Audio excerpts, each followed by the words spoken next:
نبي الله إبراهيم أيها هجرودي سوغا إلا صعته هوين ديسي صار لورنجري صارنا قبل قروح بدن باي والنبي إسحاق يدي iyagoo hijradoodii wata ayay ku soo baxeen meel boqorrada ka mid uu ka taliyo boqor aad u dhaqan xun buu ahaa gobolka uu ka taliyo gabadh qurux badan haddii la arko waa in isaga loo geeyaa gabadh kastoo qurux badan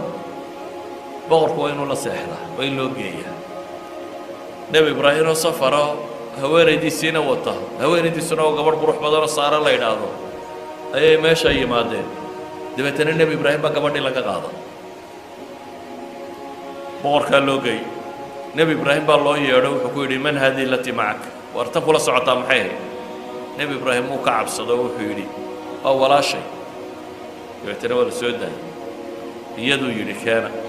nebi ibraahim iyadii buu la hadlay wuxuu ku yidhi na waa walaashay baan ku idhiye haybeenini gabadh kastoo aroos u ninkani qaataa waxaan ku yidhi waa walaashay waanaad og tahay dunida meeshan aynu joogno maanta labadeennuunbaa wax muslima jooga innagunbaa walaala cid kale oo aynu la walaalnay ma jirto ee haybeenina sidaa adna yeel buu leeyahay adna waa walaalkay dheh waa loo keenay markii loo keenay ayay tidhi in yari sug waa weysaysatay dabeetana salaad bay tukatay dabeetana ilaahay bay baraday ilaahay maxay ku baryaysaa allahuma in kuntu aamantu bika wabirasuulik waaxsantu farji u fiirsa tacbiirka waxay leedahay ilaahayow haddaan adiga ku rumeeyey oo rasuulkaagii rumeeyey oo farjigayga aan ilaashaday ninkayga mooyaanaan cid kale weligay taaban falaa tusallit calaya hada alkaafir ilow gaalka ahaygu ibtilayna waa weysaysatay waa tukatay ilaahay bay bariday ilaahay waxay ku baryaysaa iimaanuhaa billaahi wa birasuulih rumayntay alle iyo rasuulkii rumaysay iyo dhowrsanideeda inay farjigeeda dhowratay oo aanay ninkeeda mooyaane weligeed cid kale arag ilaahu gaalka ahaygu itixaamin bay tiri gaalkii baa suuxay markuu suuxay ee naftiisugu timi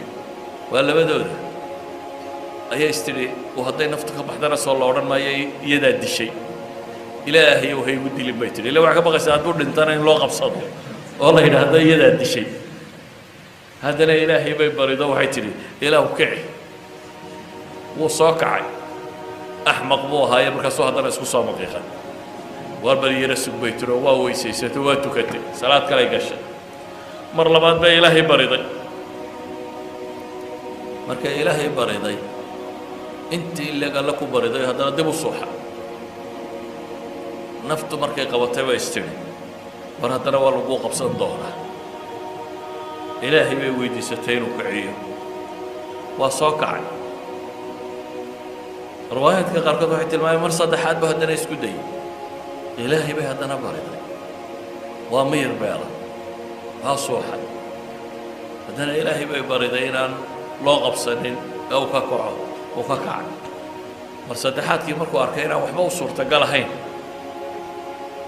ayuu wuxuu yidhi shaydaamad bay noo keeneen dabeetana haajara nebi ismaaciil hooyadii ayuu ku daray wuxuu yidhi taasina ha kuu shaqayse kaxayso nebi ibraahim taana qaada buu yidhi weliba shaqaalaha kuu noqotee kaxayso waa haajara nebi ismaaciil gabadha hooyadii noqon doonta waa ninkan baa markaa soo siiyey ee nebiyullaahi ibraahim xagga kalena nebi ibraahim bay u timi oo wahuwa qaa'imun yusalli isna isagoo taagan oo ilaahay baryaya iyana way taagnayd oo ilaahay bay baryaysay isna xagga kaluu taagan yaho salaadu taagan yahay oo rabbigii baryaya in ilaahay haweentiisa uu badbaadiyo idan ayuha alaxiba waxaan leenahay haddaad rabto in ducada laga aqbalo waxyaabaha ducada lagu aqbalo waxaa ka mida markaa dhowrsanida farjigaaga uu dhowrsanaaday nebi yuusuf oo wiil qurux badan ahaa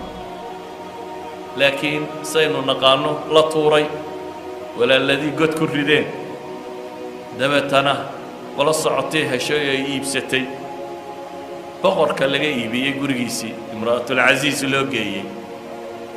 nebi yuusuf markaa guri buu ku nooliyey ninka meesha maamula gurigiisii gabadhuu qabay oo culamada tafsiir ay yidhaahdaan gabadh qurux badan bay ahayd suleekha ay sheegaan magaca oo ay qurux ku tilmaamaan ayaa nebi yuusuf hunguraysay nebi yuusufna uu ka dhowrsaday hunguri qura maaha waxay isku dayday inay dalabto weliba waxay tijaabisay meel uu ku qanci karo inuu ku badbaadayo inay geyso waqallaqat alabwaaba baa ilaahay yidhi albaabadoo dhan way xidhxidhay waraawadatu alatii huwa fii baytiha raawadatu waa doondoontay baa la yidhi almuraawada waa xodxodatay si kastoo ay u heli lahayd waxaa kaloo la sheegay waqallaqat alabwaab albaabadana way xidhay lama odhan qallaqat waa xidhxidhay intay adkayn karaysay oo meel uu amni dareemi karayo ayay hagaajisatay kadib baa waxay ku tidhi hayta lak soo dhow adaan diyaar ku ahay bay leedahay inta badan way adagtay gabadhu xataa hadday xumaa doonayso inuu iyada ka soo baxo nolosha caadiga ee la yaqaano gabadha xishoodunbaa ku jira inta badan raggaa hunguri badan oo waxa kani ka yimaada laakiin tani waxay tilmaamaysaa qisadii oo cagsi ah qofka hadlaya ee wax raadcaynaya ee wax doonaya waa gabadha lafteedii markaasuu diiday gabadh qurux iyo mansab iyo jamaal iyo guri fiican iyo meel hagaagsan leh weliba waa iyadaa sayid u ah waa addoonkeedii dhanka kale markaad eegtana waa qariib inta badan qariib kuma xishoodo meel aan lagaa garanayn markaad tagto waxaad sodhanaysaa dee malaa waad fasaxan tahay laakiin aabba iyo adeera iyo reeruu meelahay joogaan waad siro dhudhuba yaad ceeboobin baad is leedahay cidlada laakiin lama ceeboobo socankaa maaha ama meelaan cidibo kaa garanayn markaad joogto lama ceeboobo nebiyullaahi muusa nebiyullaahi yuusuf tolkii lama joogo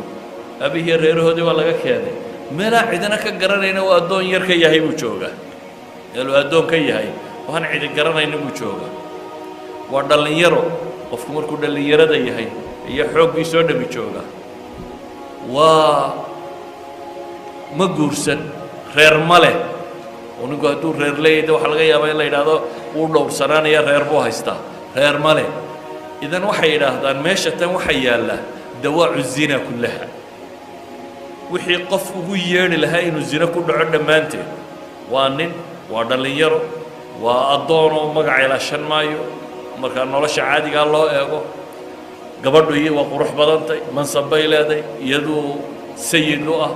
guri cidlaa bay joogtaa iyadaa u yeedhaysa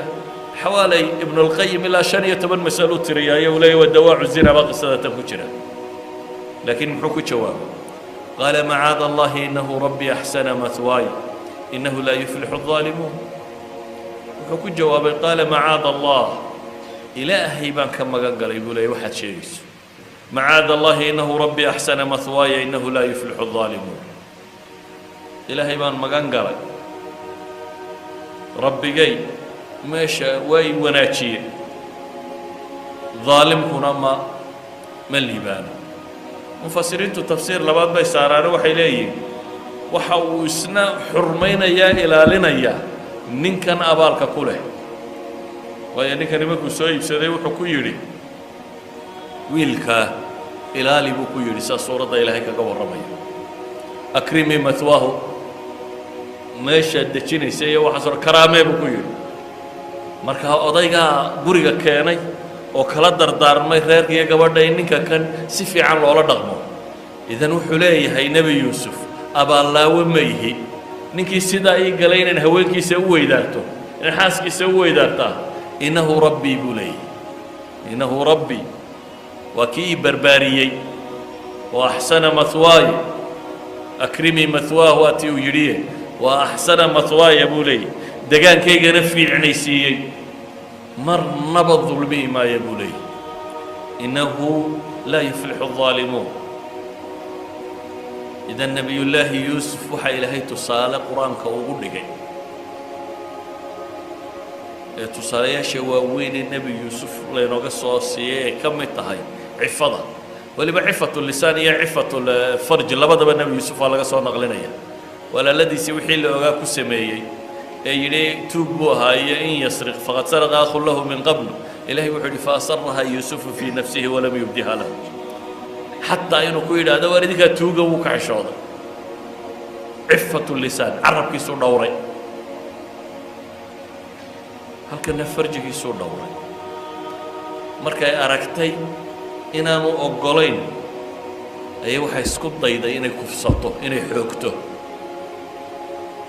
أرنكو هيت لك سوداف مركان حوك بمريا وحي اسكت ضيدا إني حوك وقبطه حل كلام مركامو هيو وعرر عكتو معين بيضا إنه أرضه أو بحصدو يسكت ضيدا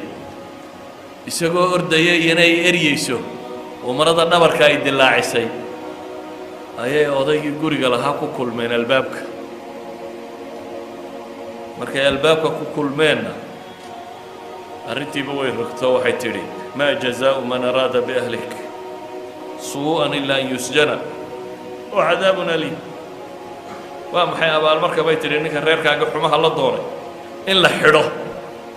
يلو بقرك ودنك أما مدحوينه ودنك هويني ديس لو هذا أما والله عياريسه أما والله حرية هدو بقرك حدنا ساد وصباح السعيد كرن ميسو هذا بقر وحبسك وقرده ساد وصباح الضمطه يانا وحلا قرنا يا ما هل كامر كي تشوكتو نبي يوسف ربي بكون نوضه إلهي ببريه محو إلهي ويدي سنيه رب السجن أحب إلي مما يدعونني إليه يدو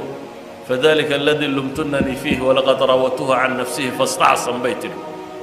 ولئن لم يفعل ما آمره ليسجنن هدي وحان رما والسمين ويا إلى دوال حدي كو اللي دلينا وكم النقل هدي له هذا حبسي إياك على الدورة هذا ما هذا مركب دول كودا مريء إسكده هل كان واحد جوكتا حبسي إيوه قيسك بقرطوية ذا إلى الله تماتات كلا دورة نساء نبي يوسف مركب أنا حبسي ودورت إن الرب عاصيه أيها وحول بكحم بولي سادر هذا حلي رب السجن أحب إلي مما يدعونني إليه إله حبسك أيها أكتيد لقاك القعر البداية وحي ويريه إن حبسي قالوا أيها كرم بولي إلهنا سبحانه وتعالى وحط المام يا مرك ولي بوحري وإلا تصرف عني كيدهن أسب إليهن وأكون من الجاهلين إلى أو هدانا مكري قودي خيامة قودي نقرتو ده هدانا ضدقو يدافنين وإلك ده يقول يا آخرك هداي دعنا تاسنا وحمقرات ده كبيرة يا جاهلة قف كستو إلهي عاصية جاهلة جهله معلومات كماها علمه معلومات ماذا حاجة كتير ماها علمه هو دورسان وأنت أتكون قنطة علمية أنت تربي كل وين يهي يا محارمتي سكت كجاب صنيسو يا إلهي سبحانه وتعالى وحني معك السيئة أنا دواء بالقدينين أد مع سيدي سكو سميسو سادر هذا النبي يوسف عليه له حبسك أيا دام وحي ويريان هدي أنا ضدوي دورنا واتشبيا إلهي وحلي فاستجاب له ربه فصرف عنه كيدهن إلهي الدعاء وكا أقبله دعاء مركو لقى أقبله محال له سمي حبسي قال لك إيه إذا دعاء لقى أقبله وامحي حماها هي حبسي حماها حل مركا كان حبسي يعني واحل وحماها سا إلهي سودا فيه دبتنا حبسا لك هنا حبسك إلهي سيدا فيه يوم حال قدقي مضح الله وكان نقضي وزيرك وطنك كتليه الله مركي دبق علي ودور سوري ودور سنة طريقة كانتي أفرتي